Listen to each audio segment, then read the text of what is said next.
नमस्ते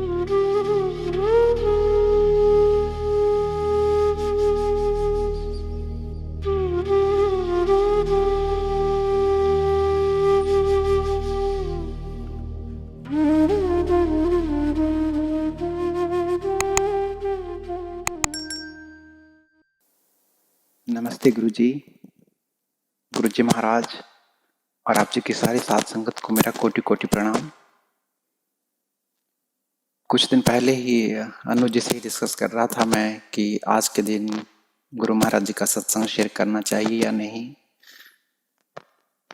हम दोनों इस बात पे सहमत हुए थे कि नहीं, लेकिन जैसे ही हमने अपनी कन्वर्जेशन फिनिश की, गुरुजी महाराज की एक बहुत ही प्यारी संगत जी का मैसेज आता है कि भैया आप सत्संग शेयर कब कर रहे हैं, सत्संग सुनने की बहुत इच्छा हो रही है, आप प्लीज़ कीजिए। सो इमिडिएटली मैंने ये मैसेज अनु जी को भी भेजा एंड हम दोनों ने शायद गुरु महाराज जी का हुक्म है ऐसा माना कि नहीं, I think we should go for it. So Guru ji महाराज बहुत बहुत शुक्राना मालिक, आप हर तरह से जवाब देते रहते हैं। आज की सत्संग आपकी कृपा है। मुझे नहीं पता मालिक कौन सा सत्संग शेयर करवाएंगे, क्या कहलवाएंगे, पर प्रभु आप हमारे जीवा पर विराजमान होकर आप जो भी कहलवाएं प्रभु, सत्संग सिर्फ सत्संग हो। थोड़ी बहुत उसमें अगर मेरी सोच होती है तो वो सत्संग से ही रिलेटेड होनी चाहिए, अदरवाइज मालिक सिर्फ सत्संग शेयर करवाएं। शुक्राना गुरु जी महाराज, बहुत बहुत शुक्राना गुरु जी। संगत जी 2015 में पहली बार मेरा बड़े मंदिर जाना हुआ। भाटी माइंस में रहते हैं, पर पहले कभी गुरु जी के बारे में मुझे कुछ पता नहीं था। मैं बाहर रहता था, दुबई रहता था। हर साल जब भी छुट्टी पे आता था तो मैं शाम के टाइम आते जाते मैं देखता था कि यहाँ पे बहुत सारी गाड़ियाँ आते जाते रहती है, संगत आते जाते रहते हैं। मन में बस यही होता था कि लाइक इतने गुरु पहले ही इधर थे, अब और कौन आ गए। सो कुछ मतलब ऐसा कुछ था ही नहीं कि मुझे उधर जाना है, देखना है। गुरु महाराज की कृपा से मैं ऑलरेडी एक गुरु जी के पास जाता था, पर वो मेरी अपनी इच्छा नहीं थी। क्योंकि पेरेंट्स सारे सब लोग कनेक्टेड थे उनसे, तो उनके साथ मेरा सिर्फ आना जाना होता था, सिर्फ आना जाना। मेरी अपनी कोई इच्छा नहीं थी, मेरे कोई भाव नहीं थे, मेरा कोई कनेक्शन नहीं था। क्योंकि सब आते जाते थे तो घर में अकेले क्या रहना, या मम्मी पापा को खुश करो, जो भी रीज़न थे मैं उस रीज़न से ही आया जाया करता था। मेरा अपना उनसे कोई लेना देना नहीं था, क्योंकि मेरा हमेशा से विश्वास सिर्फ और सिर्फ परमात्मा में रहा है। इन शारीरिक रूप में जो गुरु होते हैं उनमें कभी विश्वास नहीं रहा, उतनी बुद्धि नहीं थी। जो भी था वो आज भी नहीं है।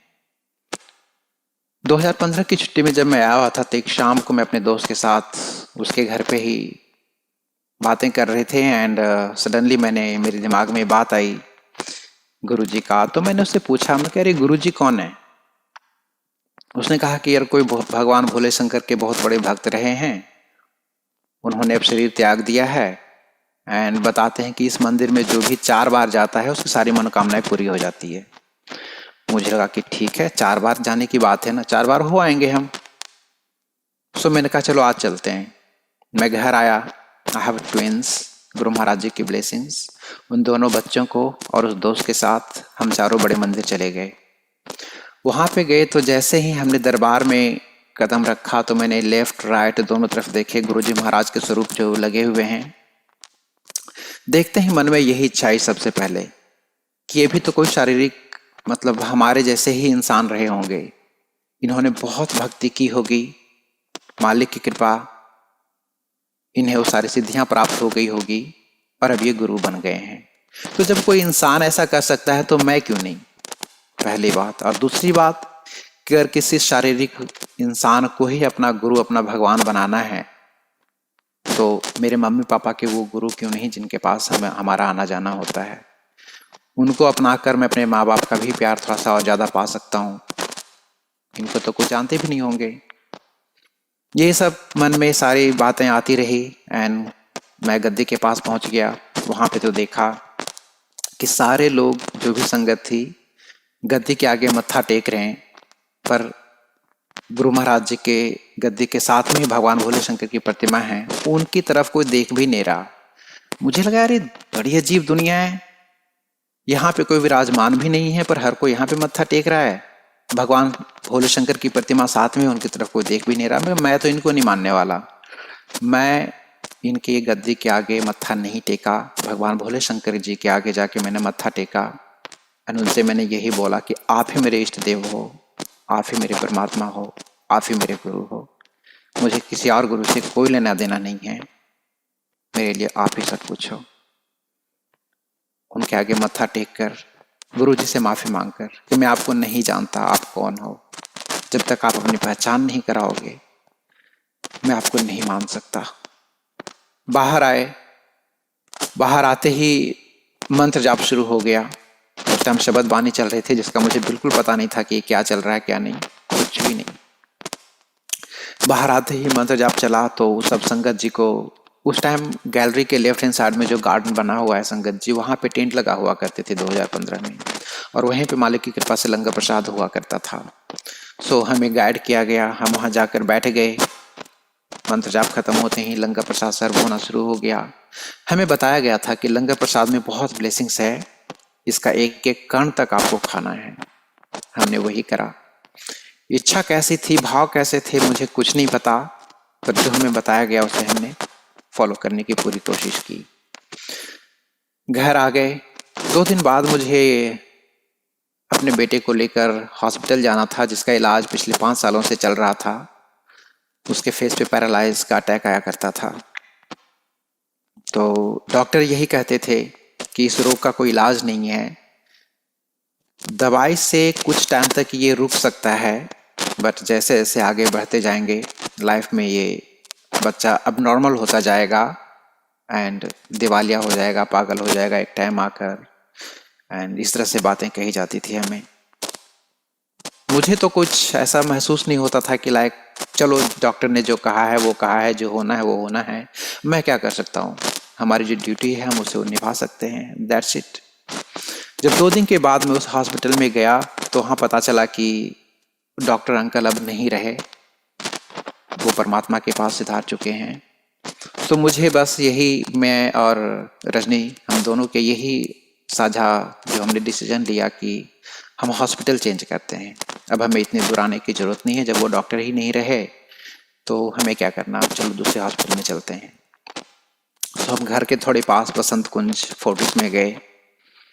वहाँ पे जाकर जिस डॉक्टर से अपॉइंटमेंट थी, उन्होंने देखा तो उन्होंने यही बोला कि जिस डॉक्टर के पास से आप आ रहे हैं वो इस इंडिया के नंबर 1 न्यूरोलॉजिस्ट हैं, एंड जो उन्होंने दवाई दिया है वो बहुत ही अच्छा है। एंड मैं अपनी लाइफ में आज तक मैंने इस पेशेंट को ठीक होते हुए नहीं देखा है, एंड मेरे ख्याल से उन्होंने भी यही कहा होगा। मैं इस केस को ले रहा हूँ क्योंकि अब वो नहीं रहे, अगर वो होते तो मैं आपको वहीं पे रेफ़र करता, अगर आप आ भी जाते तो भी। सो उन्होंने सारे रिपोर्ट्स देखे, स्कैन्स वगैरह सब कुछ देखे उन्होंने, एंड उन्होंने यही कहा कि 5 साल है, 3 साल का कोर्स होता है, जो दवाई चल रही है उसे कंटिन्यू रखो, अगले साल आ जाना तो फिर हम आगे का देखेंगे क्या करना है क्या नहीं। तो मैंने उनको यही बोला कि डॉक्टर साहब आप प्लीज़ रिपोर्ट दे दीजिए ताकि मैं जाकर इसका एमआरआई और ईजी करवा कर लेकर आ जाऊँ। तो उन्होंने कहा नहीं, इसकी कोई ज़रूरत नहीं, फालतू में पैसे क्यों खर्च कर रहे हो। मैंने कहा मैं बाहर रहता हूँ, यहाँ रहता नहीं, अब नेक्स्ट टाइम 1 साल बाद ही आना होगा, तो थोड़ा सा बस बच्चा है, इस इच्छा है कि मैं अपने सामने इस चीज़ को देख लूँ। तो उन्होंने कहा कि चलो ठीक है, इतना ही ज़्यादा पैसा है तो फेंक के आओ। उन्होंने भी लिख कर दे दिया। सो मैं with in 3 to 4 days MRI और ईजी का रिपोर्ट लेकर मैं उनके पास गया। जब गया तो उन्होंने रिपोर्ट काफ़ी टाइम देखा एंड उन्होंने ये बोला कि इस बच्चे का रिपोर्ट नहीं है, ये किसी और का रिपोर्ट उन्होंने दे दिया है, आप जाकर इस बच्चे का रिपोर्ट लेकर आओ। हम वापस एमआरआई सेंटर गए, वहाँ हमने पूछा तो उन्होंने भी चेक किया अपनी तरफ से। उन्होंने बोला कि ऐसा तो कभी होता नहीं है, बट लेट मी चेक। उन्होंने चेक किया और उन्होंने कंफर्म करा कि नहीं, इसी बच्चे का रिपोर्ट है, आप डॉक्टर को प्लीज़ जाकर बोलिए कि इसी रिपोर्ट के आधार पर वो चेक करेंगे और आगे का प्रोसीजर जो कुछ भी है। वापस गए हम वहाँ पर, डॉक्टर अंकल को हमने बताया कि उन्होंने तो ऐसे ऐसे कहा है। तो उन्होंने दोबारा सब कुछ देखा एंड देखने के बाद उन्होंने यही कहा कि सुबोध जी, अगर ये इसी बच्चे का रिपोर्ट है तो आपका बच्चा क्योर हो चुका है। कैसे, मुझे नहीं पता। इस तरह की बीमारी कभी ठीक होती नहीं है, पर ये क्या हुआ है मुझे नहीं पता। पर इस बच्चे में अब कोई भी ऐसा सिम्टम्स नजर नहीं आ रहा जो पहले थे। सो कॉन्ग्रेचुलेशंस। इसकी दवाई धीरे धीरे हम कम कर देंगे। इतनी काफ़ी टाइम से खाता आ रहा है तो हम इमिडिएटली बंद कर नहीं सकते, जो भी टाइम लगेगा। धीरे धीरे कम करते करते, डोज कम करते करते, फिर अगले कुछ महीनों में ये बिल्कुल दवा लेना बंद कर देगा। तो please go and enjoy your life. पता नहीं चला संगत जी कि कैसे हुआ, क्या हुआ, किसने करा। बस परमात्मा की मेहर, गुरु जी महाराज की मेहर, सब कुछ उन्होंने अपने हिसाब से जो ब्लेस करने के लिए उस दिन उन्होंने बुलाया था, मालिक ने अपनी ब्लेसिंग्स दी। पर मेरे अंदर विश्वास अभी तक नहीं आया था कि ये क्या है क्या नहीं। उसके बाद मैं वापस जब छुट्टी से दुबई गया तो मेरे जीवन में कुछ बदलाव आ रहे थे एंड काफ़ी अच्छा सब कुछ चल रहा था। किसी भी तरह की कोई परेशानी नहीं, कोई दिक्कत नहीं। कमाई बढ़ रही थी, सब कुछ, सैलरी, पार्ट टाइम, जो कुछ भी था सब कुछ। क्योंकि उस टाइम तक मेरी तो कम से कम यही सोच थी कि लाइक पैसा ही सब कुछ है, इसी से सुख है, इसी से सब कुछ है। सो जितना आ जाए उतना अच्छा। एंड पार्ट टाइम भी बहुत चल रहा था, सैलरी भी काफ़ी इंक्रीमेंट हो गई थी। सो सब कुछ जीवन में ठीक चल रहा था। वैसा लगा था कि जो प्लान हमने किया हुआ है बहुत जल्दी अपना बिजनेस सेटअप करने का, वो करना है। एंड उस पर हम काम भी कर रहे थे। 16 जनवरी 2016 को गुरुजी महाराज की ब्लेसिंग्स, 2016-2017 मुझे याद नहीं, 2016 का ही था शायद, 16 जनवरी या शायद 17 का रहा होगा, 17 का था। हाँ, 16 में काफ़ी बदलाव आए।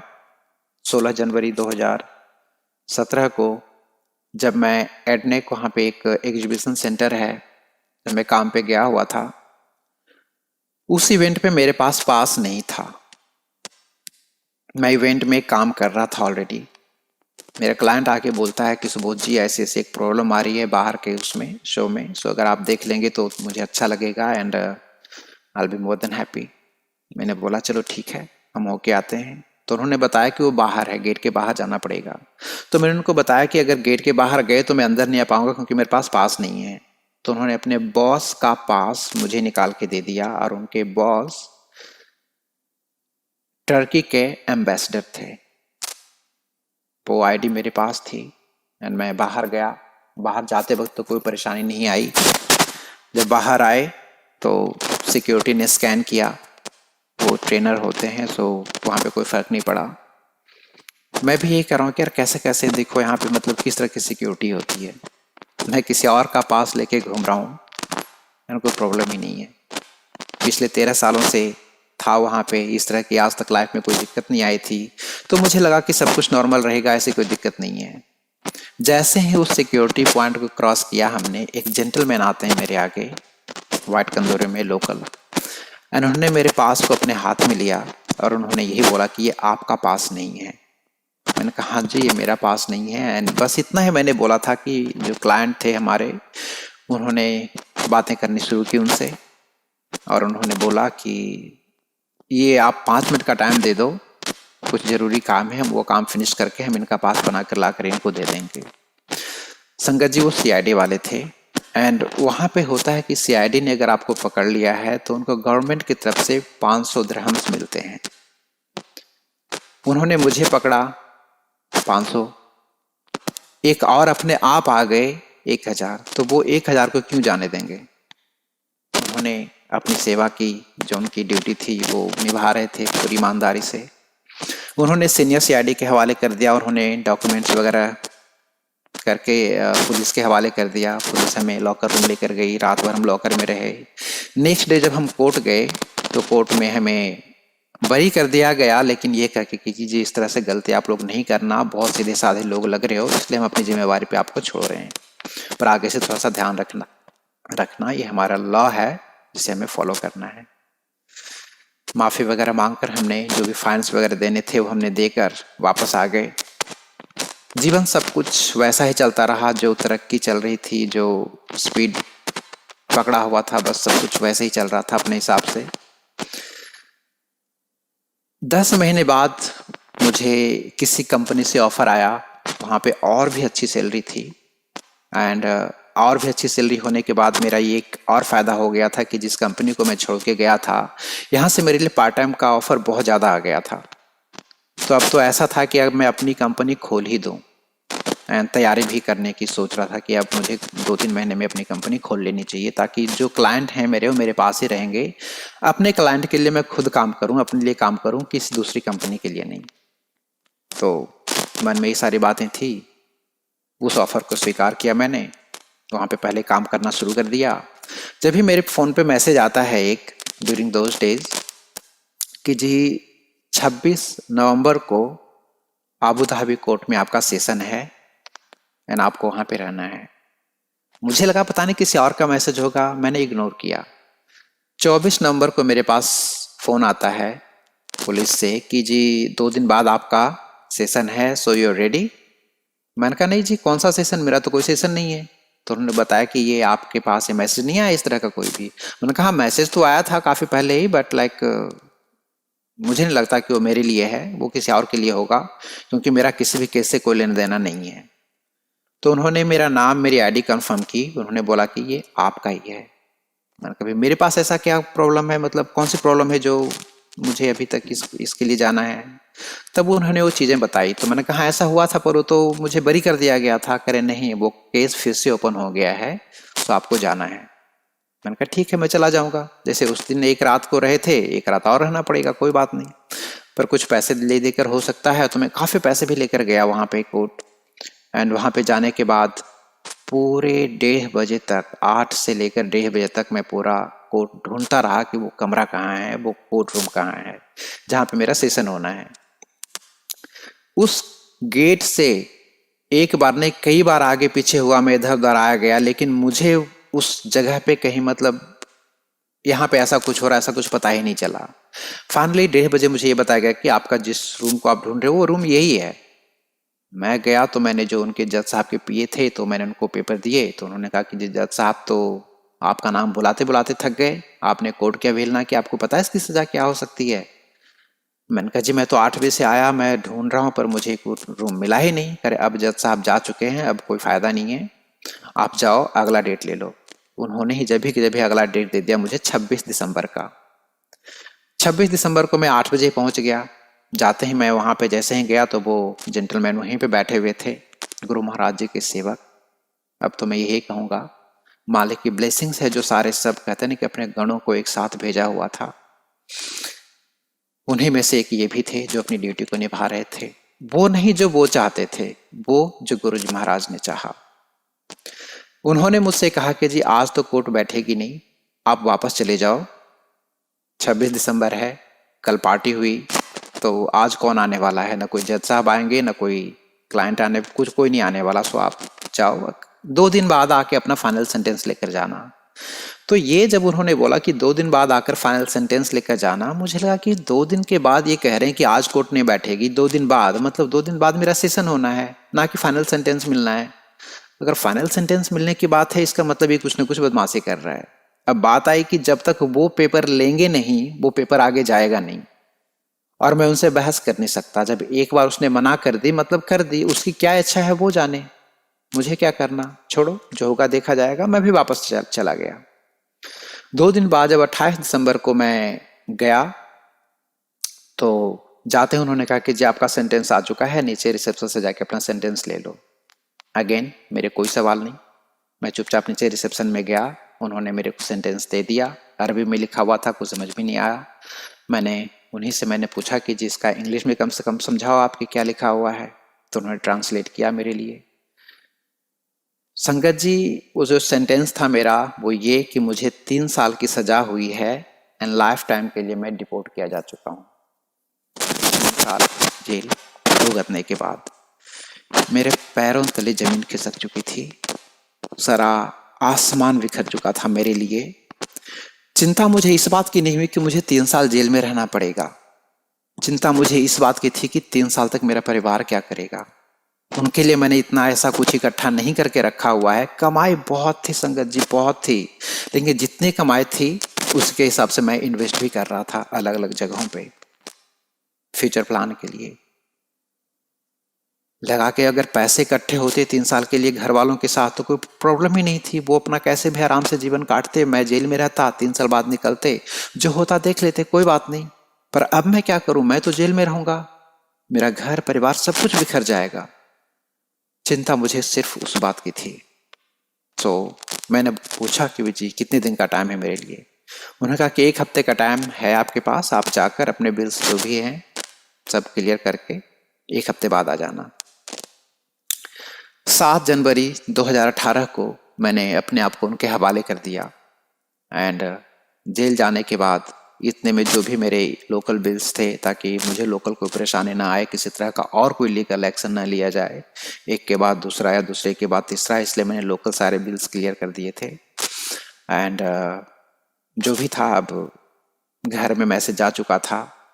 मैंने कहा कि जी जैसे भी है वकील करके, चाहे जो कुछ भी है करके, मुझे कम से कम बाहर निकल जाऊं तो मेरे पास जो कुछ भी मालिक की कृपा से कुछ ना कुछ तो हो ही जाएगा। जब मैं अंदर रहूंगा तो क्या होगा, कुछ भी नहीं हो सकता। तो प्लॉट बेच दो, फ्लैट बेच दो, जो भी करना है सब की तैयारी हो चुकी थी। अंदर गए तो मैंने सबसे पहले अपील की कोर्ट में। पहला अपील आया, जब साहब से बात हुई तो उन्होंने यही मुझसे पूछा कि जी आपको देखकर ऐसा लगता है कि आप ऐसी कोई गलती कर नहीं सकते हैं, पर आप मुझे 2 दिन में ये बताओ कि मैं आपको क्यों छोड़ूं। घर परिवार का वास्ता मत देना, बताओ कि मैं आपको क्यों छोड़ूं, क्यों जाने दूं। अब 2 दिन अगर वो मुझे बाहर रहने का हुक्म देते तब तो शायद मैं कोई सबूत ला कर भी दे सकता था उनको कि आखिर वो गलती हुई क्या थी, पास की वजह से गलती या मिसअंडरस्टैंडिंग जो कुछ भी है। पर मैं अंदर रहकर कुछ कर ही नहीं सकता था, तो फोन पर भी बात नहीं कर सकते थे किसी से। तो वो 2 दिन मेरे लिए it was completely waste of time. आए, दोबारा अपील की हमने कोर्ट में, दोबारा गए। जब तक वकील हो चुके थे, वकील ने कुछ भी नहीं बोला उस दिन। तीसरी बार मुझे बुलाया गया, वकील ने फिर सेकेंड अपील, थर्ड अपील वकील ने की। तीसरी बार गए, तीसरी बार भी वकील ने कुछ नहीं बोला। मुझे लगा कि यार इनको इतने पैसे दिए क्यों हैं जब ये कुछ बोल ही नहीं रहे, तो क्योंकि मेरा कुछ केस तो कुछ बनता ही नहीं है। लेकिन वकील जब तक कोई एक्शन नहीं लेगा, कुछ बोलेगा नहीं, मैं क्या कर सकता हूँ अंदर बैठे बैठे। समहाउ वापस जाने के बाद हुक्म आया कि मुझे बरी कर दिया गया है, बट लाइफ टाइम बैन के साथ। 3 साल की सजा थी, 3 महीने में मेरी खत्म हो गई है। रीज़न जो भी था मुझे नहीं पता। जब तक मैं जेल में था, पहले शायद ये चीज़ मैंने कभी शेयर नहीं करा था, कल ही ये बात याद आ रही थी तो मैं उस चीज़ को शेयर करना चाहूँगा। क्योंकि जेल में मेरे साथ बहुत सारी चीज़ें ऐसी होती थी जो मुझे ये एहसास कराता था कि मेरे साथ कोई ना कोई है, पर कौन पता नहीं। एक बार उस चीज़ को ट्राई करने के लिए जानबूझकर मैंने क्या किया, जब मैं बाहर हम घूम रहे थे, घूमने के बाद जब मुझे अपने रूम में जाना था, तो जैसे ही रूम का दरवाज़ा मैंने ज़ोर से खोला और अंदर जाते ही मैंने रूम का दरवाज़ा ज़ोर से बंद करने की कोशिश की। जैसे ही बंद करने की कोशिश की संगत जी, ऐसा लगा किसी ने दरवाज़ा रोका है और एक बहुत ही तेज़ ठंडी हवा का झोंका अंदर आया। एकदम से मैंने ना चाहते हुए भी उस झोंके की तरफ देखा कि मेरे कान की तरफ से इस तरफ से निकल के गया है। मैंने देखा, मुझे तो कुछ दिखा नहीं, पर वो एक सनसनाहट सी और वो ठंडी सी चीज़ जो मुझे छूते हुए निकली, तो मुझे लगा कि कुछ ना कुछ तो है। क्या है मुझे नहीं पता। इस चीज़ को एक बार और ट्राई किया मैंने। मेरे पास 2 चॉकलेट थे उस टाइम बचे हुए। एक चॉकलेट मैंने खाया और एक चॉकलेट मैंने एक जगह पे रखा कि आप जो भी हो, अगर इस चॉकलेट को आपने खा लिया तो मैं मानूंगा कि आप मेरे साथ हो, पर कौन हो मुझे नहीं पता। और नहीं खाया तो मैं समझूंगा ये मेरा वहम है।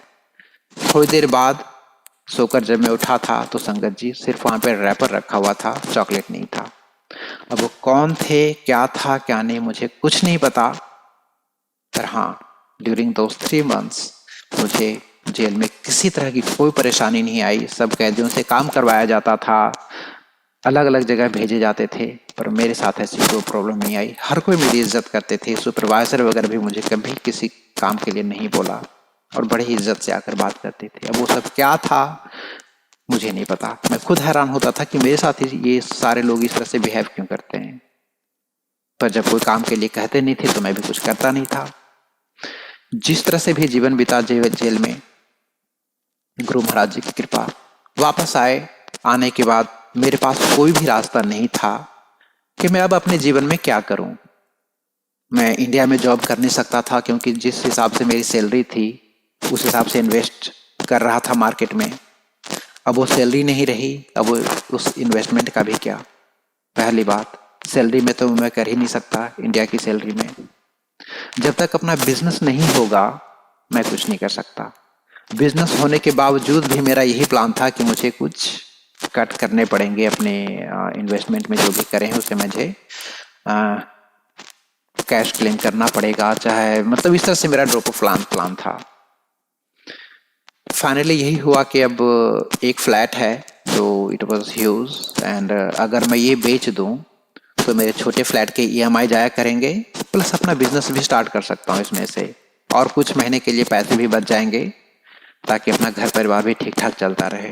उस पर हमने काम करना शुरू किया। गुरु महाराज जी की कृपा से सफलता मिली, फ्लैट बिके, एंड पैसे भी पूरे आए नहीं थे, बट मैं अपने जो भी हमारे लोकल फ्रेंड्स एंड क्लाइंट्स थे मैं सबसे मिल रहा था। उन्हीं में से एक क्लाइंट से मैं मिलने गया था, इट वॉज मंडे। जब मैं उनसे मिलकर वापस आ रहा था, इसके बीच में एक और बातें हुई थी जो एस्ट्रोलॉजी से रिलेटेड है, क्योंकि सत्संग का हिस्सा है, इसलिए मैं डेफिनेटली उसको शेयर करना चाहूँगा। कि उसी टाइम मैं जिनसे फ्लैट लिया था तो उनसे मेरी बात हो रही थी, उनसे मैंने बेचने की बात की, तो उन्होंने कहा कि सुबोध जी हम तो आपके लिए विला का इंतजाम कर रहे थे पर आप अपने फ्लैट बेचने की बात कर रहे हो, ये क्या बात होगी। तब मैंने उनको सारी बातें बताई, तो उन्होंने कहा कि यार ऐसे इतना सब कुछ हो गया, आपने मुझे बताया भी नहीं, तो एक काम करो मैं आपको एक जगह भेजता हूँ, आप वहाँ पे जाओ, वो इंडिया के नंबर 1 एस्ट्रोलॉजर हैं एंड डेफिनेटली उनसे आपको मदद मिलेगी। तो बहुत ही अच्छा सब कुछ बताते हैं, उपाय वगैरह बताते हैं, जो बताते हैं वो सब वैसा ही होता है जैसा वो बताते हैं। मैं अपना उपाय उन्हीं से करा रहा हूँ और मेरे साथ बहुत अच्छा सब कुछ चल रहा है। मैं भी एक बार मतलब I was on back foot, now I am just so much in business and just having so many new things and all this। तो मुझे लगा कि चलो ठीक है एक बार ये भी ट्राई कर लेते हैं। मैं उनके पास गया, उन्होंने मुझसे मेरा डेट ऑफ बर्थ पूछा, मैंने बताया, तो उन्होंने मेरी कहते ना कि एक पूरी कुंडली निकाल कर मेरे सामने रख दी, और उन्होंने उसमें सब कुछ जो कुछ भी बताया सब कुछ ठीक था। उसमें से उन्होंने एक ये चीज भी बताया कि आपको जेल होना है। I was shocked, I was taken back. मैंने कहा मेरे साथ, मैं जेल? मैंने कहा मेरे जैसे सीधे साधे इंसान को जेल हो गई तो फिर ये क्या है, क्यों, ऐसा क्या कारण रहेगा। तो उन्होंने कहा कि कोई भी ऐसा रीजन नहीं है जिससे आपको जेल जाने की जरूरत है, वो कुछ भी उल्टे सीधे इल्जाम आपके ऊपर लग जाएंगे एंड आपको जाना पड़ेगा, क्योंकि लिखा है तो ये तो होकर ही रहेगा। तब मैंने उनको बताया कि इसी सिचुएशन से निकल कर मैं बाहर आ रहा हूँ, एंड ऐसी सी प्रॉब्लम थी। तो उन्होंने कहा देखो सब कुछ लिखा हुआ है, इसमें तो कुछ झूठ होता ही नहीं है। तो उन्होंने अपने जो भी उनकी अपनी विद्या के हिसाब से हिसाब किताब में उपाय था वो सब उपाय उन्होंने बताया, उपाय करने को बोला, सब उपाय मैं कर रहा था। उस मंडे को जब मैं अपने क्लाइंट से मिलकर आ रहा था तो छतरपुर मेट्रो में उतरकर मुझे लगा कि चलो मैं बस में चला जाऊंगा भाटी माइंस। बस का वेट कर रहा था, करीब 1 सवा घंटा वेट करने के बाद भी बस नहीं आई, जबकि वहाँ की बस की फ्रीक्वेंसी 10 से 12 मिनट की है। तो मुझे लगा पता नहीं आज क्या हो गया, बस क्यों नहीं आ रही है। काफ़ी थक गया हूँ मैं, सो मैं टैक्सी या ऑटो जो भी मुझे मिले वो मैं ले लेता हूँ, and I have to go home. मैं बस स्टैंड से उठकर नीचे रोड पे आ गया, ये सोचकर कि मुझे कोई टैक्सी या ऑटो जो मिले वो लेके मैं चला जाऊंगा। जैसे ही मैं आया उधर से एक कार आती है, अब बिल्कुल मेरे आगे रुकती है। अंकल जी ने शीशा खोला एंड पूछते हैं कि गुरुजी। मैंने कहा जय गुरुजी। इतने में 4 आंटी जी पता नहीं कहाँ से, वहां पे तो वो थी नहीं, पता नहीं कहाँ से सडनली आए, उन्होंने दरवाजे खोले बिना कुछ पूछे एंड वो गाड़ी में बैठ गई। अंदर वो लोग बातें की आपस में, एंड पीछे से जो एक आंटी जी थी उन्होंने शीशा खोला एंड बोलते हैं कि अंकल जी गुरुजी। मन कर जय गुरु जी आंटी जी, करे आ जाओ तुसी अंदर आ जाओ फिर। मैंने कहा अच्छा है, लिफ्ट मिल रहा है, चलो चल लेते हैं, मुझे कौन सा गुरुजी जाना है, मैं मेन रोड पे ही बाहर उतर जाऊंगा, या अगर अंदर भी गया तो मैं पैदल अपने वहां से लायक वहां तक तो मुझे लिफ्ट मिल ही जाएगी, उसके बाद मैं पैदल भाटी चला जाऊंगा। बस का इंतजार करने से या टैक्सी का पैसा देने से तो अच्छा है फटाफट चलो इसमें चल देते हैं। मैं बैठ गया। अंदर सबके सत्संग शुरू हो गए। अब मुझे तो कुछ समझ में आ नहीं रहा था कि ये सब क्या हो रहा है। ऐसे ऐसे एक्सपीरियंस शेयर कर रहे थे जो कि इम्पॉसिबल है, हमारी दुनिया में इम्पॉसिबल है। जो बिना गुरु भक्त वाले होते हैं उनकी दुनिया में तो इम्पॉसिबल ही होता है उनके लिए, जो मुझे भी ऐसा ही लग रहा था। उनमें से एक सत्संग शेयर करता हूँ मैं कि आंटी जी कह रही थी कि रात को 12 बजे उठी, चाय प्रसाद बनाया, गुरु जी को भोग लगाया। अंकल जी जो थे वो कह रहे कि तुम क्या कर रहे हो अभी इतनी रात को? कह रहे कि जी गुरु जी का मैसेज आया है कि चाय प्रसाद का भोग लगाओ। कह रहे इतनी रात को मैसेज आ रहा है चाय प्रसाद का भोग लगाओ, ये क्या पागलपंती है? कह रहे हाँ मैसेज देखो। कह रहे कौन सा मैसेज? कह रहा ग्रुप में देखो। ग्रुप में देखा, करे कहाँ पे? यहाँ पे मेरे पास तो ऐसा कुछ नहीं है। तो आंटी जी ने अपना फोन दिखाया, करे मेरे पास मैसेज है, वो मेरे लिए मैसेज है, तो आपको क्यों दिखाई देगा? एक ही ग्रुप है संगत जी, दोनों अंकल जी आंटी जी उस ग्रुप में हैं, पर आंटी जी को मैसेज दिख रहा है, अंकल जी को मैसेज नहीं दिख रहा। मैं अंदर ही अंदर हंस भी रहा हूँ कि ये क्या पागलपंती है, लेकिन उस दुनिया का मुझे कुछ भी एहसास नहीं था। फतेहपुर पहुंचे तो सबके सत्संग हो चुके थे, तो उन्होंने मुझसे पूछा कि अंकल आप अपना सत्संग शेयर करो। जब तक मुझे सत्संग समझ में यही आया था कि आप जो एक्सपीरियंस करते हो उसे बताओ, वही सत्संग है। मुझे तो जल्दी जल्दी कुछ समझ में नहीं आया, मैंने उनसे सीधे यही बोल दिया। मैंने कहा जी दुबई में जॉब करता हूं मैं, नोएडा में मेरा घर है, पर जब भी छुट्टी पे आता हूँ एक बार मेरा यहाँ पे आना हो ही जाता है। उन्होंने भी कहा कि जी मालिक की कृपा ही ऐसी होती है, वो अपने भक्तों को अटेंडेंस तो उनसे लगवा ही लेते हैं। तो ये सब बातें करते करते हम लोग साउंड पब्लिक स्कूल तक चले गए। अब वहां तक जाते जाते मेरे अंदर में जो मेरे भाव आए वो यही कि यार मुझे तो बड़े मंदिर जाना ही चाहिए, क्योंकि मैं इन लोगों को ठगने की कोशिश कर रहा हूँ जो गुरु के भगत हैं। भाई तुम में गुरु भक्ति नहीं है, बात समझ में आती है, पर इनको तो चीट मत करो, बेचारे इतने नादान।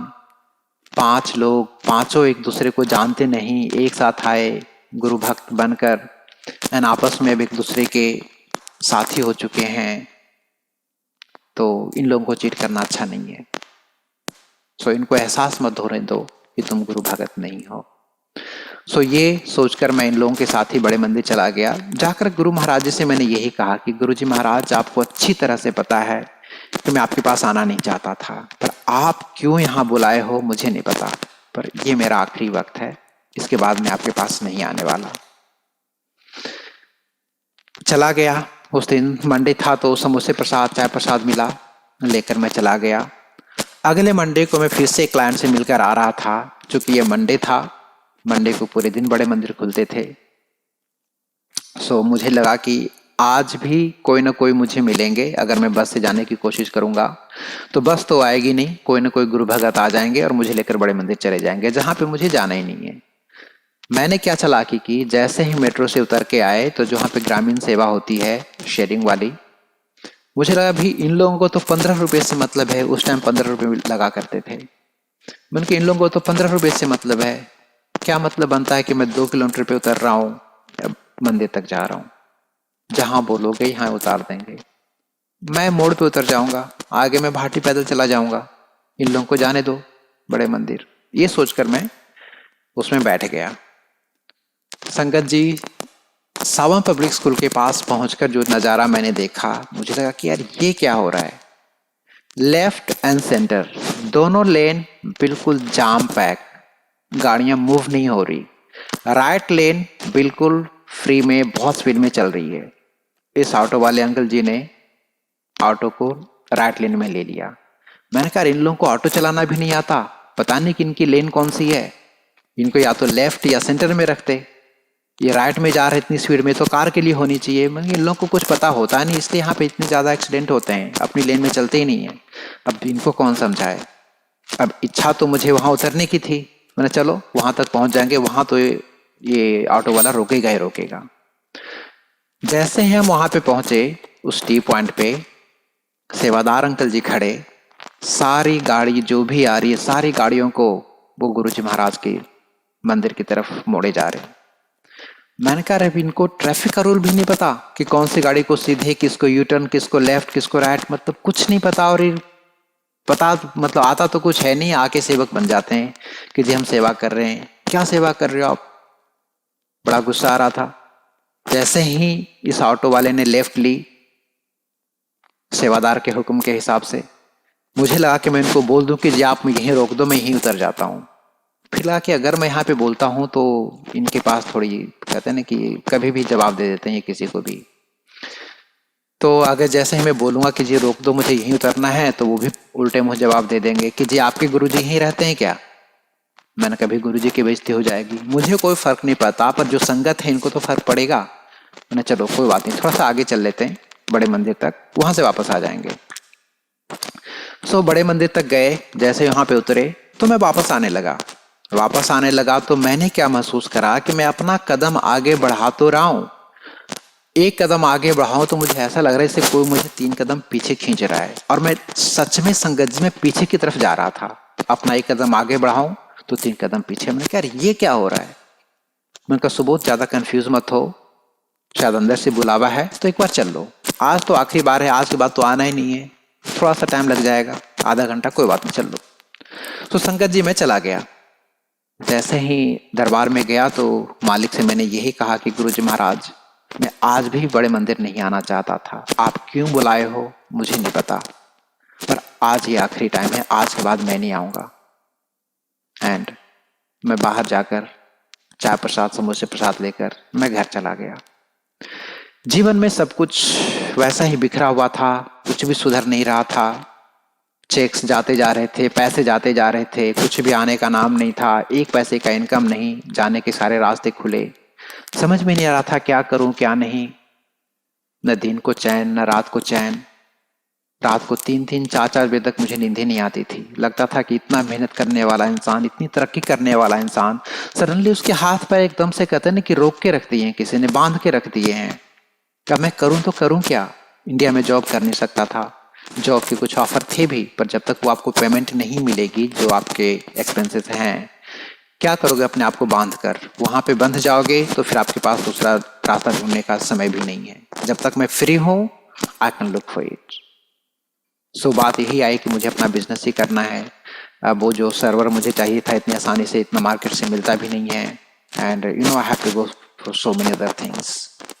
सो मैं उस हिसाब से अपनी पूरी तैयारी कर रहा था, पर कहीं से कुछ भी आने का कुछ ऐसा रास्ता नजर नहीं आ रहा था। पता नहीं कौन सा महीना था, मैं टेलीपैथी दर्शन में ये देख रहा हूं कि मैं अपने घर में एक सिंगल चारपाई पे सोया हुआ हूं। मेरी पूरी फैमिली मेरे इर्द गिर्द है। मेरे मम्मी पापा दूसरे कमरे में आराम कर रहे हैं और बाहर बहुत तेज बारिश हो रही है। सडनली दरवाजे को किसी ने नॉक किया। रजनी बोलती है, शिवम बेटा जरा देखो जाकर दरवाजे पे कौन है। मैंने उसको रोका, मैंने कहा बेटा 1 मिनट रुको। मन में जो भाव आए संगत जी वो यही कि बाहर बहुत तेज बारिश हो रही है, मेरा बच्चा जाएगा, घर के हम सारे लोग घर में हैं, बाहर से किसी को आने की कोई सूचना नहीं है, कोई इन्फॉर्मेशन नहीं है। इस वक्त कोई गलत आत्मा भी आकर आपको परेशान कर सकती है, क्योंकि बाहर से और कोई हेल्प मिलने की कोई उम्मीद नहीं है बारिश के इस मौसम में। तो कुछ लोग होते हैं जो इस तरह से इस मौसम का फायदा उठाते हैं। सो जस्ट आप बैठो यहाँ पे, मैं जाके देखता हूँ कि कौन है। मैं गया, जाते ही मैंने दरवाजा खोला। दरवाजा खोलते ही संगत जी मैंने देखा बाहर, दरवाजे के बाहर गुरुजी महाराज पीले चोले में साक्षात खड़े हैं। बहुत तेज बारिश हो रही है, पर मालिक के बदन पर, उनके चोले पे पानी का एक छींटा तक नहीं। मैंने कहा गुरुजी आप? मालिक अंदर आइए। गुरुजी महाराज अंदर आए, उस चारपाई तक चलकर आए। गुरुजी ने बोला, पुत्र मैनू आराम करना है। जल्दी में मुझे कुछ दिखा नहीं, उस चारपाई की तरफ इशारा किया मैंने, गुरुजी महाराज आप यहां विराजमान कीजिए। गुरुजी महाराज बैठे। चंद लम्हों बाद ही उन्होंने कहा कि पुत्र मैनू सोना है और कोई मैनू डिस्टर्ब ना करो। मैंने कहा जी गुरु जी। संगत जी, हम सब जानते हैं कि गुरु जी महाराज अपनी लाइफ में कभी सोए नहीं हैं, पर इस तरह से सोने के लिए जो मालिक बोल रहे हैं, इसके पीछे क्या कल्याण करने की कोशिश कर रहे हैं, क्या करेंगे क्या नहीं, सिर्फ गुरु जी महाराज जानते हैं। हम सब नहीं समझ सकते इस चीज को। करीब 1 से 1.25 घंटा गुरु जी महाराज उस चारपाई पे सोने के बाद उठे। मैं मालिक के पीछे था। गुरु जी महाराज मेरी तरफ देखकर बोलते हैं कि पुत्र तू दस मैनू कि तेनू की चाहता। मैंने हाथ जोड़े। मैंने कहा गुरु जी महाराज, मैं कुछ नहीं जानता, आप सब कुछ जानते हो, जो आपकी रजा मेरे मालिक, मैं कुछ नहीं कहूंगा। गुरु जी महाराज ने यही कहा कि चंगी गल किता। उसके बाद थोड़ी देर के लिए शांत हो गए। तो मैंने उस चुप्पी को तोड़ते हुए गुरु जी महाराज से यही पूछा कि गुरु जी महाराज, आखिर मेरी गलती क्या थी। गुरु जी ने कहा पुत्र तेरी कोई गलती नहीं थी, जो होना सीखा हो गया, समय दिलोट सी होना सीखा हो गया। संगत जी, ये सुनकर बहुत अच्छा लगा, क्योंकि कौन यकीन करेगा कि एक पास की वजह से किसी के जीवन में इतना बड़ा बदलाव आ सकता है। कोई यकीन नहीं करेगा। 10 तरह के लोग, 10 तरह की बातें, पर सच क्या है ये परमात्मा जानता है। थोड़ा बहुत मैं जानता था। गुरु जी ने यही कहा कि पुत्र तेरी कोई गलती नहीं सीखी। बहुत अच्छा लगा अपने परिवार के सामने ये सुनकर कि मेरी ऐसी कोई गलती नहीं थी, या मैंने कोई झूठ नहीं बोला। जो बात थी वो मैंने अपनी तरफ से सबके सामने रखी। किसने क्या यकीन किया, उनकी अपनी इच्छा। गुरु जी महाराज जाने लगे तो मैंने उनको रोका कि गुरु जी महाराज, अगर कुछ उपाय करना है तो आप प्लीज वो बता दो। संगत जी, अब मैं यहाँ पे अपने मन की वो बात बताता हूँ कि आखिर मैंने ऐसा क्यों कहा। क्योंकि मेरे मन में यही था कि मैं उपाय तो करवा रहा हूँ एक एस्ट्रोलॉजर से। वो जो भी उपाय उन्होंने बताया है, जल प्रवाह ऐसे करना, वैसे करना, इस दिन को ये, उस दिन को वो, मैं सब कुछ कर रहा था पूरी ईमानदारी से, टाइम टू टाइम, पूरी श्रद्धा से। मेरे मन में उस टाइम यही बात आई कि गुरु जी महाराज जो मेरे सामने थे, वो सिर्फ एक इंसान, वो एक सिर्फ संत नहीं थे। मैंने उन्हें परमात्मा के रूप में देखा था वहां पर। आप खुद सोचो कि पहले मुझे अपने गुरु पे, इसी गुरु पे भरोसा नहीं था, पर इस रात को जब वो मेरे टेलीपैथी दर्शन में आते हैं, तब मैंने उन्हें परमात्मा के रूप में देखा, इसलिए मेरा विश्वास आया उन पर। तो मुझे लगा कि जो उपाय मैं एक इंसान से करवा रहा हूं, अगर वही उपाय परमात्मा बताते हैं तो इनसे क्या गलती हो सकती है। कुछ भी नहीं। एक इंसान के बताए हुए उपाय को मैं time to time, minute second तक का हिसाब रख रहा हूं, जो कि शायद गलत भी हो सकता है। परमात्मा तक का तो गलत नहीं होगा। वो जिस टाइम पे जौन सा दिन बोलेंगे, मैं उसी टाइम पे वही चीज करूंगा। बता तो दें रास्ता क्या है। इसलिए मैंने इनसे पूछा था कि गुरु जी महाराज, अगर कुछ उपाय करना है तो आप प्लीज बता दो। गुरु जी महाराज का जवाब यही आया कि नहीं पुत्र, अलग से कुछ भी करने की जरूरत नहीं है। जो तू कर रहा है करता रह, जिस रास्ते पे चल रहा है चलता रह, मंजिल तक जाएगा। गुरु जी महाराज उठकर फिर जाने लगे। मैंने उनको एक बार फिर से रोका। हम इंसानों की आदत होती है ना, एक पंडित जी भी अगर घर में आ जाते हैं तो एक बार जब हमारे कमरे में बैठे हों, हॉल में बैठे हों, एक बार चरण स्पर्श वहां कर लेते हैं। दरवाजे से निकलने लगते हैं, एक बार चरण स्पर्श वहां कर लेते हैं। अगर हमको गाड़ी तक छोड़ने जाते हैं तो एक बार चरण स्पर्श वहां कर लेते हैं, कोई ब्लेसिंग्स रह ना जाए। यही बात मेरे अंदर थी। सो मैंने जाते जाते गुरु महाराज जी को बोला कि गुरु जी महाराज, जाते जाते प्रभु आप आशीर्वाद देकर जाओ। गुरु जी महाराज मेरे कंधे पे मेरा पीठ थपथपाया और बोले, जा पुत्र, तेरा कल्याण कितना। गुरु जी महाराज चले गए वहां से। हमने कोई भी, हम में से किसी ने भी उनका पीछा करने की कोशिश या दरवाजे तक जाने की कोशिश नहीं की। शायद हमारे ऐसी मति मन में आई नहीं वो बात। जैसे ही गुरु जी महाराज गए, मेरी नींद खुली, मैं उठा, मैंने रजनी को उठाया। उनका सुनो, करे हाँ जी। मैंने कहा गुरु जी आए थे। करे कहाँ। मैंने कहा सपने में।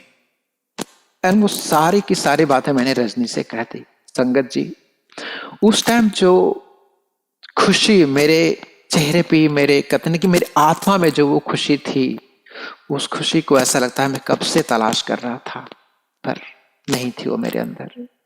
बहुत ही मतलब एक बहुत ही पॉजिटिव वाइब्स, बहुत ही खुशी, ऐसा लग रहा था कि मेरा जीवन ही बदल चुका है।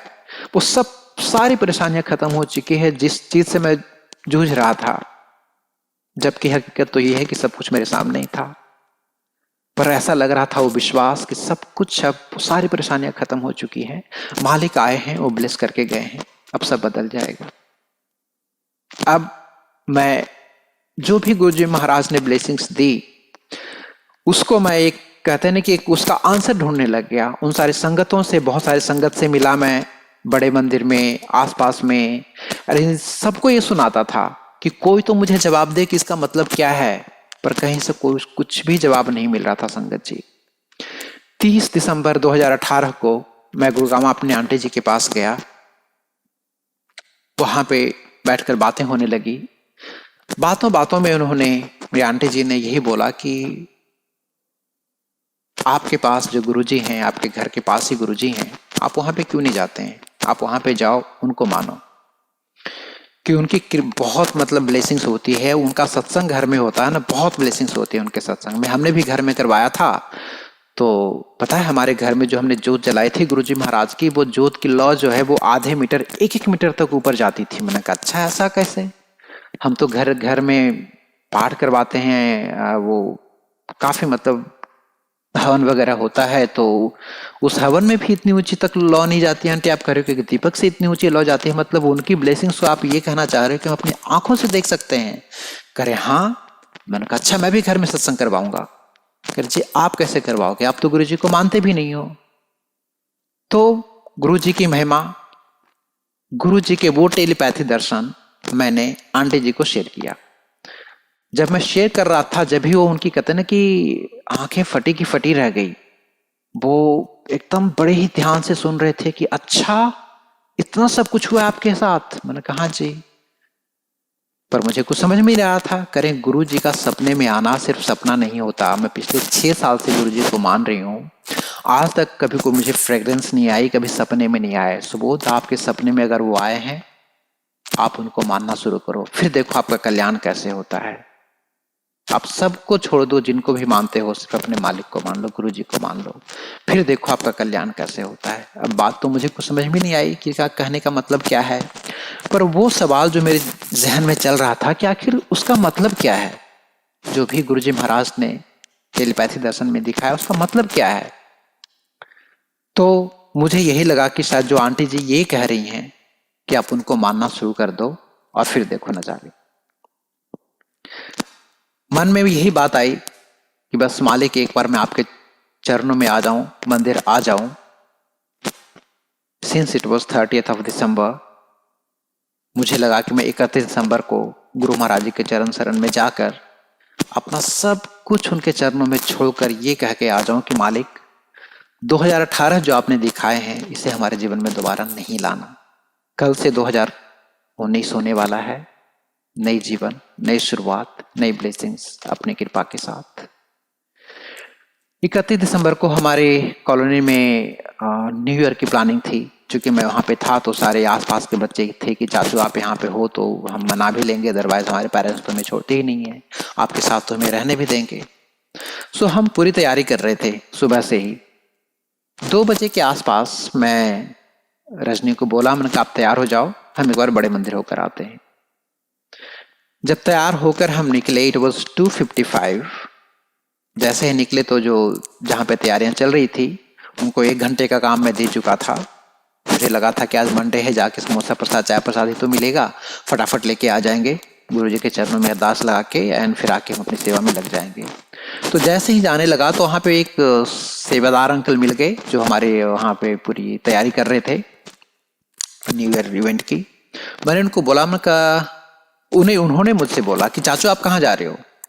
मैंने कहा जी मैं बड़े मंदिर होके आता हूँ एक बार, 1 घंटे का काम मैंने आप लोगों को दे दिया है, 1 घंटे में आप लोग इतना करके रखो, उसके बाद मैं आऊंगा तो फिर देन आई विल ज्वाइन। उन्होंने कहा कि चाचू आज के दिन अगर आप बड़े मंदिर गए तो रात के 11, 12, 1, 2 कितने बजेंगे कुछ पता नहीं, उससे पहले तो आप आने वाले हो नहीं, और जब आप नहीं रहोगे तो ये पार्टी तो होनी ही नहीं है, हमारे घर वाले हमें नहीं भेजेंगे, तो क्या फायदा इन चीज़ों का।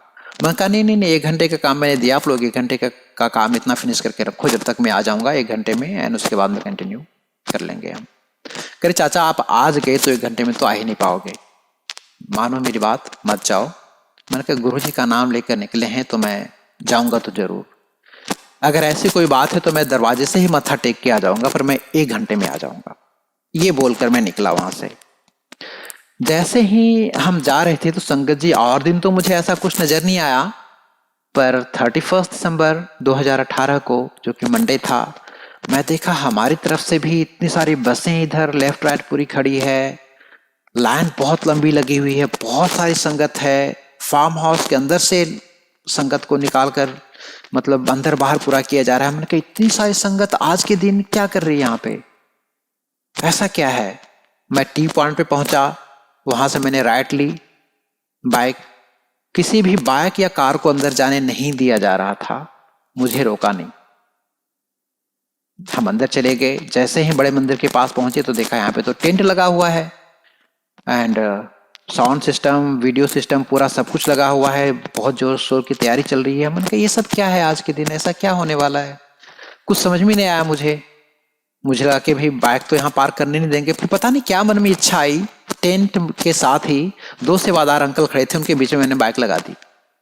मुझे लगा अगर ये बोलेंगे कि जी बाइक बाहर लेकर जाओ, यहाँ पे कोई पार्किंग नहीं है, तो मैं ये बोल दूंगा कि जी पहले आंटी को मत्था टेक के आ जाने दो, फिर मैं मत्था टेक के आ जाऊंगा, उसके बाद हम चले जाएंगे, हम कौन सा यहाँ पे रुकने वाले हैं इतनी भीड़ में। जैसे ही मैंने बाइक खड़ी की संगत जी, मुझे किसी ने रोका नहीं। तो अब मुझे फायदा उठाना था कि चलो कोई टोकते तो मैं ये भी बोलता कि पहले हम एक एक करके मत्था टेक लेंगे। अब किसी ने रोका ही नहीं तो अब क्या रुकना। हम जाके जोड़े वहीं पे उस टेंट में ही जोड़े घर भी बने हुए थे। जैसे ही हम गए सबसे पहले हमारे जोड़े ले लिए गए। मुझे लगा इतनी भीड़ में सबसे पहले हमारा, चलो अच्छी बात है, हमें तो जल्दी जाना है, ले लिए, अच्छी बात है। अब हुआ कि जो लाइन लगी हुई थी वो बाहर से आ रही थी, पूरे मेन रोड से, बहुत लंबी लाइन थी। मुझे लगा अगर हम यहां से लाइन में लगने की कोशिश की तो हमें बाहर ही जाना पड़ेगा। यहीं पे एक अंकल में एक आंटी में चले जाओ, इतना तो एडजस्ट कर ही लेंगे, संगत बहुत समझदार है यहाँ की, इतना तो एडजस्ट कर ही लेंगे। सो आंटी की लाइन में, मैं अंकल की लाइन में अपना लग गया एंड आके चलो जो भी है नजदीक, हम दरवाजे के पास ही हैं।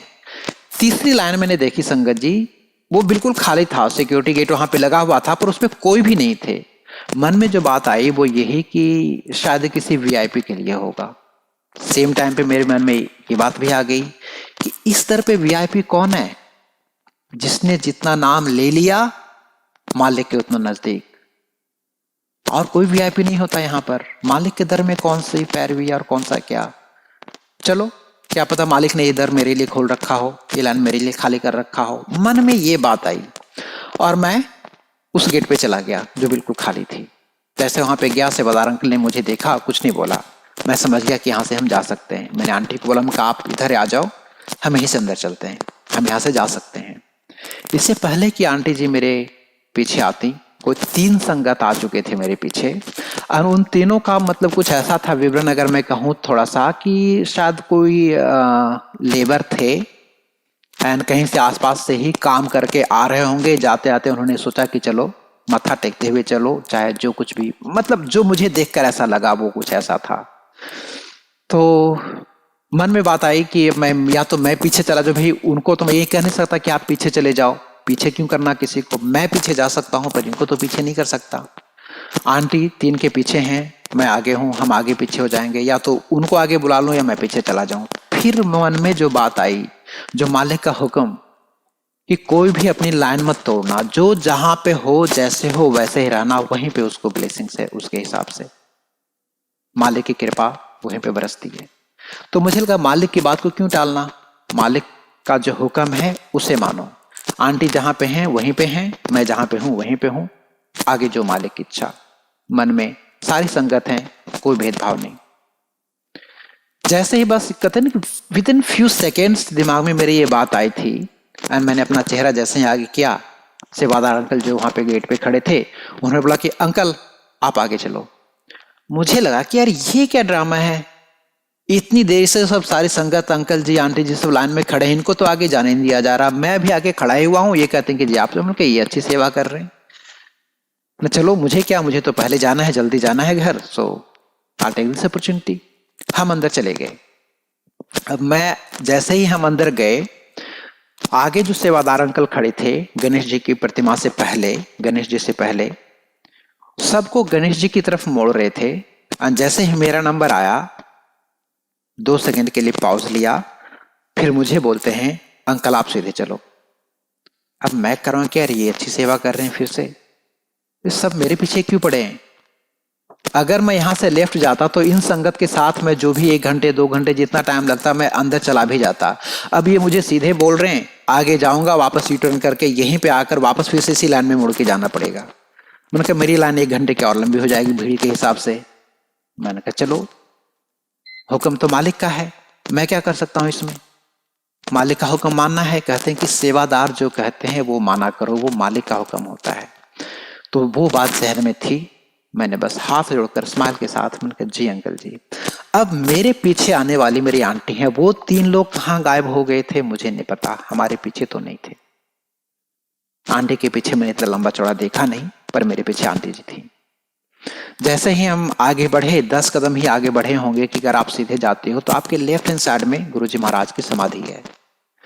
तो वो समाधि का दरवाजा संगत जी अपने आप खुलना शुरू हो गया। मैं कह रहा और ये क्या तरीका है, ऐसे कैसे खुल रहा है, ऑटोमेटिक तो ये है नहीं, ये तो मैनुअल है, इसे कोई इंसान अपने हाथों से ही खोल सकता है।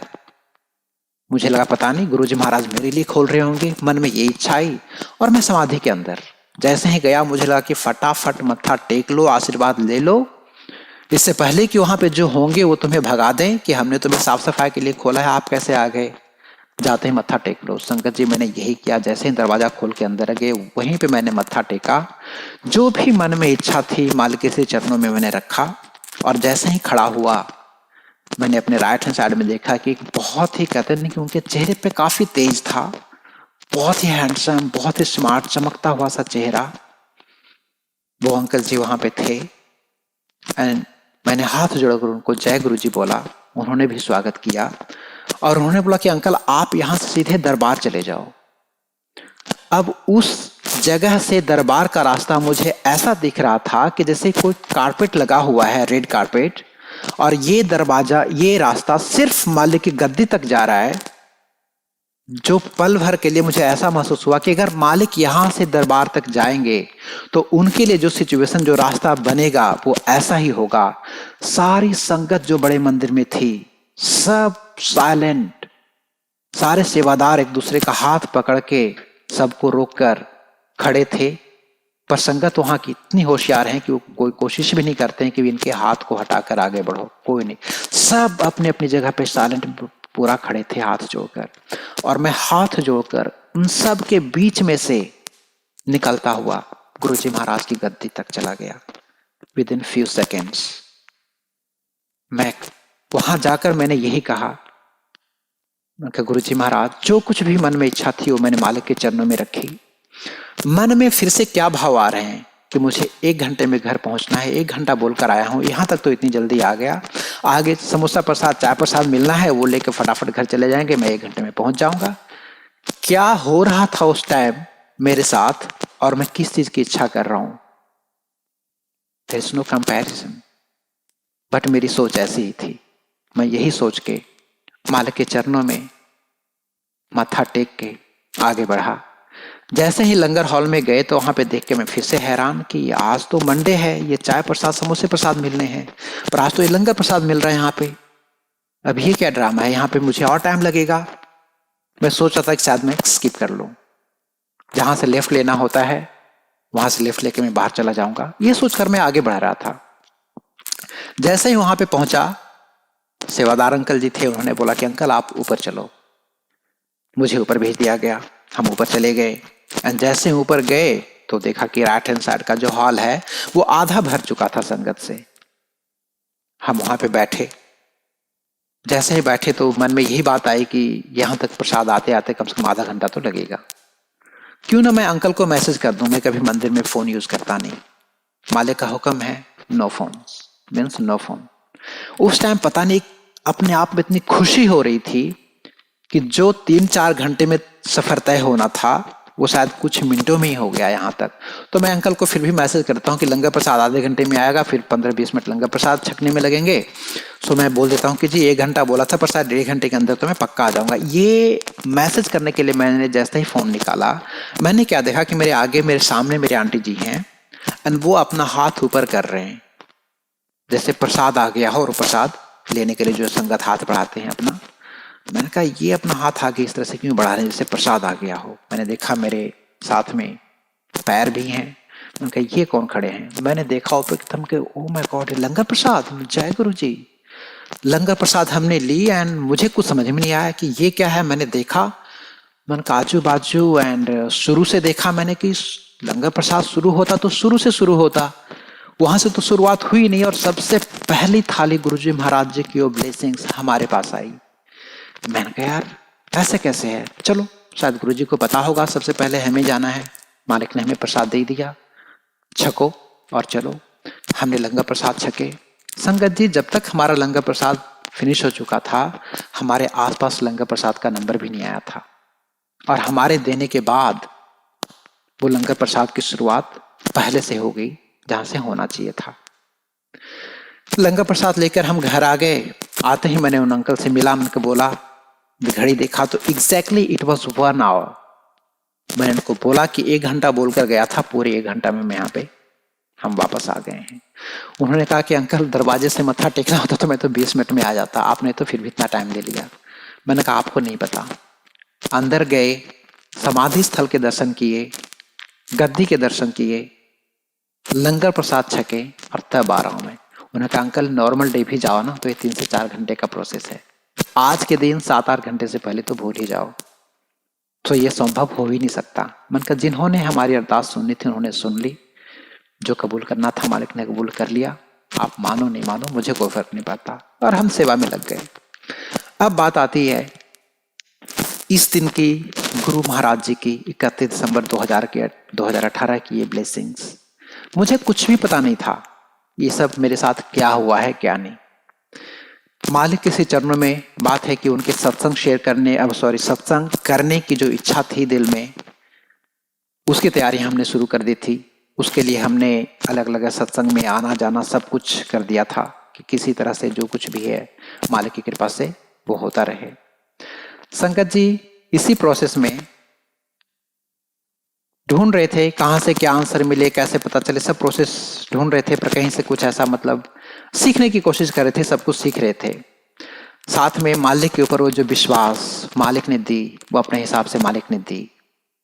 एंड मार्च का महीना था, मैं एक इस चीज को और शेयर करना चाहूंगा संगत के साथ। मार्च का महीना था 2019। गुरु महाराज जी के साथ बैठा हुआ था एंड जो गुरुजी महाराज से टेलीपैथी दर्शन होना शुरू हुआ उस टाइम बैठे बैठे उस पाठ में ही, जो कि ऐसा नहीं है कि मेरे मन के भाव थे संगत जी, वो मेरे मन के भाव नहीं थे, मेरे मन की आवाज नहीं थी। गुरुजी महाराज के उन आवाजों को मैंने सुना, अपने कानों से सुना। और वहां पे बैठे बैठे जो मेरी माँ मुझसे पूछा करती थी, बोला करती थी हमेशा कि बेटे जब गुरु को ही मानना था तो दुबई में रहकर क्यों नहीं माना गुरु को, वहां रहकर भी तो मान सकते हो ना। कोई भी पेरेंट्स अपने बच्चे को इस तरह से घर पे बैठा हुआ नहीं देखना चाहते। मेरे माँ बाप भी उन्हीं में से एक हैं। उनको भी तकलीफ होती थी कि हमारा बच्चा, इतना काबिल बच्चा ऐसे कैसे बैठा है। पर मुझे कोई परेशानी नहीं थी क्योंकि अब मैं मालिक के से चरणों में आ चुका था, मालिक ने अपनी चरण शरण में ले लिया था। तो अब उनकी उस ब्लेसिंग्स का एहसास होना शुरू हो गया था। उस दिन मालिक से जब मैंने पूछा कि गुरुजी महाराज जब मैंने आपको मानना ही था तो मम्मी कहती है कि मैं दुबई में रहकर भी तो मान सकता था, तो क्या ऐसा नहीं हो सकता। गुरुजी महाराज ने यही कहा कि पुत्र तेरा समय अब दुबई में खराब आ चुका था, तेरी मौत होनी थी वहां पर रोड एक्सीडेंट में। एंड इसके बाद गुरुजी महाराज ने एक विजुअल दिखाया मुझे जिसमें मैं ये देख रहा हूं कि मेरी उस दुबई में रोड एक्सीडेंट में मैं मर चुका हूं और मेरी बॉडी को इंडिया भेजा जा रहा है और यहाँ पे मेरा पूरा परिवार बिखरा हुआ है। एकदम से सब कुछ याद आ गया। अब वापस मेरे लाइफ के उस हिस्से में जाओ। जो चीज मुझे गुरुजी महाराज ने उस टाइम दिखाया वो यही कि कैसे वो सीआईडी वाला मेरे जीवन में आता है। वो पास की गलती हुई मुझसे नहीं, मेरी कंपनी से, मेरे क्लाइंट से। मैं मल्टीनेशनल कंपनी के लिए काम करता था। वहां पे इस तरह की बेवकूफ़ी, इस तरह की गलती, जो एक जॉब के लिए इतने सारे प्रोजेक्ट मैनेजर, टेक्निकल मैनेजर होते हैं, सब ने ये गलती की। ऐसा हो ही नहीं सकता। मैं उस जॉब पे हूं, मेरे पास वो पास नहीं किया, मुझे नहीं पता था। पर जहन में वो बात ही नहीं आई कि मुझे पास भी लेना है। पिछले 13 सालों से आज तक मैंने कभी सीआईडी से मेरी कोई मुलाकात नहीं हुई। उसी जॉब पे क्यों, उसी दिन क्यों, उस गलत पास के साथ ही क्यों? क्या ये वो सब नहीं थे जो मालिक के सेवक थे, मालिक के गण थे, जो मालिक का काम कर रहे हैं, चाहे वो मेरी कंपनी वाले हों, चाहे वो सीआईडी हो, चाहे वो क्लाइंट हो, चाहे वो पुलिस वाला हो, चाहे वो जज हो। सब मालिक की प्लानिंग थी। जो चीज मैंने महसूस करा, इसमें मेरा कोई रोल नहीं है। गुरुजी महाराज ने मुझे बचाना था, इसलिए उन्होंने मेरा इस तरह से सब कुछ किया। और मेरी जगह जो थी उन्होंने जेल में सुनिश्चित थी, ताकि मैं वहां पे जाकर जिंदा रह सकूं। और एक बार मैं जब जिंदा हूं, मालिक के चरण शरण में जा रहा हूं, किस बात की परवाह? अगर मैं होता ही नहीं तो क्या मायने था इस जीवन का? उन्होंने मुझे बचाने के लिए अपने इतने सारे गण तैयार किए और सबको अपनी अपनी सेवा पूरी ईमानदारी से करने का हुक्म मिला, और सबने अपनी अपनी सेवा पूरी ईमानदारी से की। तो मैं बहुत बहुत शुक्रगुजार हूं गुरुजी महाराज का कि आपने क्या क्या नहीं किया अपने इस बेटे का लाज रखने के लिए, इसे अपने पास बुलाने के लिए, अपना नाम देने के लिए। अगर मेरे जीवन में वो परेशानी नहीं आती तो गुरुजी महाराज शायद मैं आपके चरणों में नहीं आता। मेहर है मालिक आपकी कि आपने मुझे इस लायक समझा, मेरी जान बचाई और मुझे अपनी चरण शरण में लिया। कारण जो भी थे, उपाय आपने जो भी करा, बहाने जो भी सामने आए, प्रभु सब आपकी ब्लेसिंग्स। बहुत बहुत शुक्राना गुरुजी महाराज का, अनंतम शुक्राना मेरे मालिक कि आपने हमें अपने चरण शरण में लिया और इतने सारे सुख, समृद्धि, नाम, जो कुछ भी है परमात्मा आपने वो हर चीज दिया है हमें, किसी चीज की कमी नहीं छोड़ी। आपका नाम हमारे साथ है प्रभु, इससे बड़ी कोई दात नहीं हो सकती। शुक्राना मेरे मालिक, बहुत बहुत शुक्राना गुरुजी महाराज, अनंतम शुक्राना गुरुजी महाराज। जय गुरु जी, जय गुरु जी।